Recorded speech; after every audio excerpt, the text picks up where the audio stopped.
Oh my days, ladies and gentlemen. Oh my days. Ala Madrid. Ala Madrid is something special, ladies and gentlemen.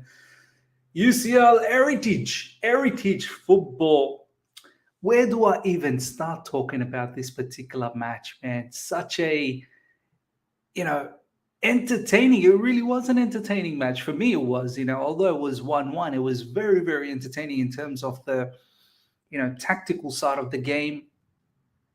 So much to talk about. I thought before the tie, I really thought Man City would go out there and do the job and absolutely cream all over Real Madrid, cream all over Ala Madrid. But Real Madrid, they're special for a reason, man. They're special. Like they pretty much they accepted the fact that, do you know what, Man City, you're good. You are very good. You're methodical. You have your patterns of play, no problems. You're going to control the possession, let you control. But honestly, through all that control, through all that possession, it wasn't as if they were massively threatened. Real Madrid. They were patient. They were very composed. They were compact. They were defending well, and will show you. I mean, so many people to shout at Rudiger. Oh, man, I miss this guy, man. I miss Rudiger so much. His S-housery on Erling Haaland was next level. I'll show you guys some footage. And before you know it, before you knew it, there was a sucker punch from Vinicius Jr, one and only, one of the best players in world football right now. I know we always talk about Erling Haaland, we talk about Mbappe. Of course, we talk about Vinicius as well, but Vinicius, he is he is creme de la creme, man. He's up there with the best at the moment, and not just now. It's been like that for a couple of seasons, especially last season. The development that Vinicius showcased was incredible, and what a sucker punch it was! What a sucker punch! Man City had all the possession, they had all the control, and Camavinga. We'll start from the Real Madrid players. I think it's timely that we look at the Real Madrid players, then we'll move on to the Manchester City players, and then we'll sort of give a verdict as to where I think is this time moving, because it seems like Pep already talking about some tactical changes, some tactical tweaks he wants to make. Look, first of all, massive shout out to Camavinga. What a player! What a player from the left side. He's playing as a left back, and then he kind of drifts into midfield area and he becomes a left midfielder, and he's a bit of a cheat code. Defensively, he's astute with the ball. Excellent, robust pace, physicality in your face. It was his ball that laid it on to Vinicius. I mean, look, don't want to give Camavinga too much credit on the assist, because it was an absolute screamer of a shot from Vinicius Jr. What a power hit. But Camavinga throughout the match was unbelievable. And this particular player was recommended by Peter Cech for Chelsea Football Club. And we put we turned away from it, and also Shermany as well. So Camavinga, first up, massive, massive shout. And what a revelation. What a revelation on the left side. I know recently we've seen Zinchenko, Nathan Ake, and this, that, the other. But Camavinga is someone who can play as a left back very well, but then turns into a left midfielder just as well, if not better.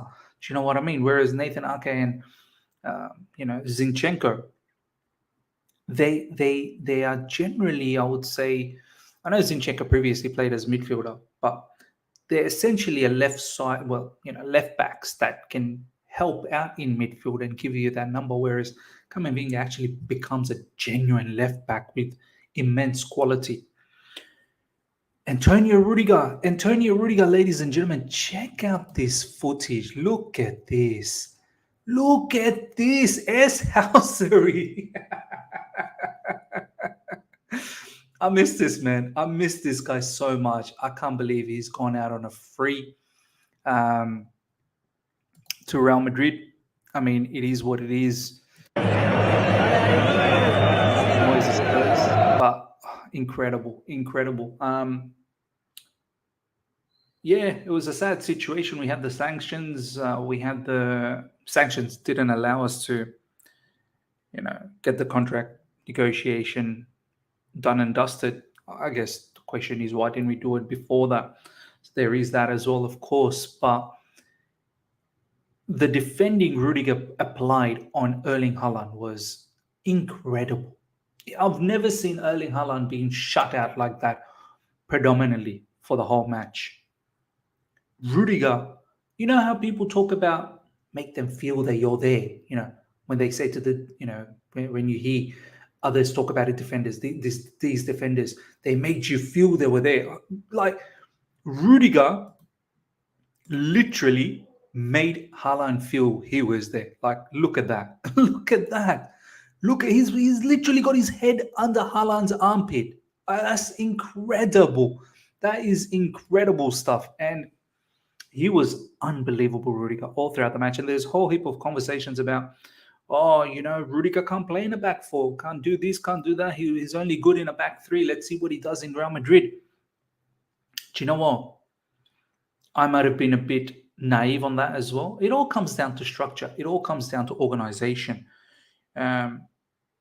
You give the players the right structure, the right organization, quality players will shine. And this is what's happening with Toni Rüdiger. Much like many other players, like, for example, Jorginho in Arsenal, he was getting ripped apart in some games in Chelsea because we don't have a structure. We don't have any organization. Goes to Arsenal Football Club, proper structure, proper organization, and looks so much better. So shout out to Rudiger, shout out to Camavinga, Vinicius Jr. Wow. What a player, man. It only takes... This is the thing when I said about heritage football with Real Madrid. They could look like they're not really in the game, but they're just biding their time. Man City had all the ball, passing it around, bopping it around. Every now and then some half chances here and there. But as soon as Real Madrid smell blood, oh my God, they're so ruthless in the counter. So ruthless. Vinicius Jr., not only he's got the pace, the unbelievable pace, that raw pace on that left side, but now in this particular game, he even has the ability to cut into the central areas and just launch a firecracker. There was no chance for Ederson. Absolutely no chance. And to be honest, Kyle Walker was actually very good all throughout the match, kept Vinicius as quiet as possible. And at the end of the match, they exchanged shirts, they, high-fived and gave each other a hug. Kind of reminded me of that time when Reece James, had that brilliant performance against Vinicius Jr. On the season when we ended up winning the Champions League. But this is the difference maker, isn't it? This is the difference maker, ladies and gentlemen. Vinicius Jr., Benzema, these guys can just pull out something out of nowhere. It don't matter. And this is why I'm worried about Man City in the second leg. Because, look, Man City could very well go into the second leg in front of their home crowd at the Etihad Stadium and absolutely slap up Real Madrid. But don't you dare rule out Real Madrid at any given moment. There could be 2 down, 3 down, but they're so capable of just pulling goals out of nowhere. Out of nowhere. This is the heritage of Real Madrid. This is why they're the kings of Champions League. This is why, they're slowly building that next phase of Galacticos. With Jude Bellingham potentially joining them as well. And slowly they're phasing out already Casemiro gone. Slowly they'll phase out Modric, Toni Kroos, so on and so forth. They're building, man. And I wouldn't rule out Real Madrid in the second leg. This is a reaction of Rio Ferdinand that I want to share with you guys. Check this out. Camavinga is a player. Vinicius, get him to feet. Yeah. Oh God! Oh God! Oh, no! Vinicius Jr! That's what he done! The difference! Oh, wow. The soul snatcher! The soul snatcher, the soul snatcher, ladies and gentlemen, the soul snatcher. Unbelievable performance. And I know it's 1-1, but in all honesty, maybe Real Madrid potentially could have had another one late on in that particular match. Obviously, Man City, let's talk a little bit about Man City. They got away with that goal, Bernardo Silva was actually, the ball was outside. That was controversial. I don't know how VAR didn't pick that up. But look, kudos to Man City. What I like about Man City is how methodical they are. There is a purpose, there's a plan, there is a structure, there's organization, there is a method to their madness, basically. So, but a lot of their players didn't turn up in this particular match, in my personal opinion. But still, it doesn't feel like it was a overall a massively bad performance, because they play as a team so well. The thing I like about Man City is they can box you in. They can absolutely box you in. As soon as they lose the ball, they have players ready to win the ball back immediately. They will suffocate you. You're going to go nowhere.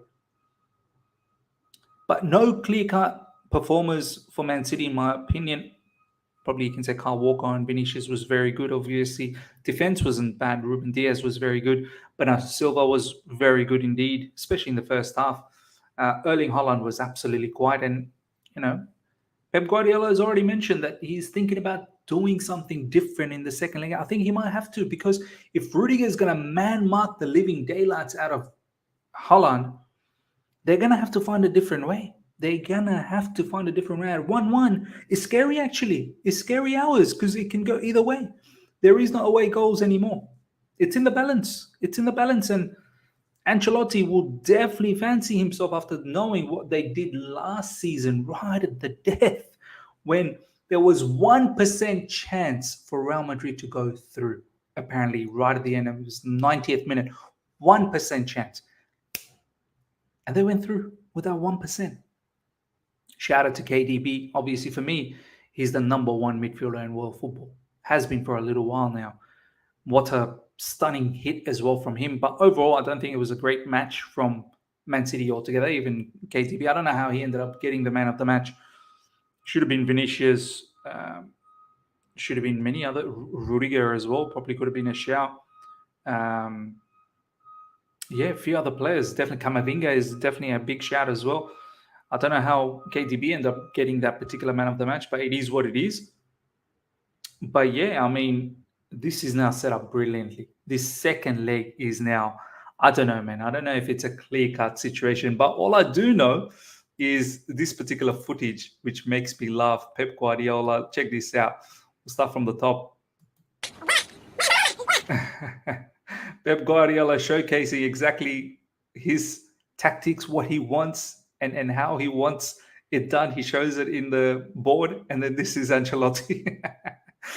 1, 2, 3, pass it to Vinicius or Benzema and get the job done. It's very clear-cut and simple. But yeah, ladies and gentlemen, unbelievable match for me. It was the stadium was phenomenal. The crowd was unbelievable as well. You can see it from the TV. The noise was absolutely raucous. So yeah, can't wait for the second leg. HALA Madrid, man. It has a different flavor, this HALA Madrid, man. It has, they're different, man. They're different gravy. But yeah, ladies and gentlemen, let me know what you thought about this particular match. Let me know what you thought about some of the player performances. And let me know what you feel about the second leg. Is it in the balance? Is Man City got this? I have a feeling Man City are slightly rattled, but we'll see. We'll see. They've been very, very good in recent times. And let's see how they finish off this time, whether this actually impacts them in the Premier League as well. Hope you guys have enjoyed this. Smash the like button if you're here for the first time. Subscribe, hit the bell notification to stay in touch with all my content. This is Ms. TV Total Football. I shall see you guys very soon. Bye.